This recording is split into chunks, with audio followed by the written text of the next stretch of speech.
কয়েকদিনের প্রচণ্ড গরমের পর সকাল সকাল আজকে বৃষ্টির মুখ দেখা গেছে। এই যে কী শান্তি বলে বোঝাতে পারবো না। এত গরম পড়েছিল, মানে কি বলবো, ঘুমাতেই পারা যাচ্ছিল না রাত্রিবেলা। আর দেখুন, সকাল সকাল যেই একটু বৃষ্টি পড়েছে আর কেমন প্রকৃতিটা ঠান্ডা হয়ে গেছে, কি সুন্দর লাগছে।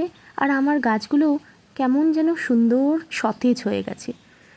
কদিন এত হারে জল দিয়েছি, তাও কিছুতেই গাছগুলোকে ঠিক সোজা করতে পারছিলাম না, কেমন যেন নেতিয়েছিল।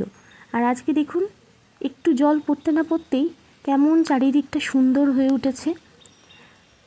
কী যে শান্তি আজ বলে বোঝাতে পারবো না। তবে সেরাম বৃষ্টি হচ্ছে না, ওই টুপটাপ করে হচ্ছে। মনে হচ্ছে কোথাও হয়তো বৃষ্টি হচ্ছে, তাই হয়তো এইদিকে খুব একটা ঠান্ডা ওয়েদারটা আসছে, তাতেই চলবে। ঠান্ডা তো হয়েছে। আর সকাল সকাল চারিদিকে পাখির কিচিরমিচির। আর ওই যে দেখতেই পাচ্ছ, আমার কাগজ ফুলগুলোও কিন্তু আজকে বেশ সুন্দর লাগছে, তাই না? কেমন সতেজ সতেজ লাগছে একটু জলের মুখ দেখে। কয়েকদিন এত জল দিয়েছি, তাও কাগজ ফুলগুলো যেন ঝরে ঝরে পড়ে যাচ্ছিল। যাক, আজ সকালটা প্রচণ্ড শান্তি।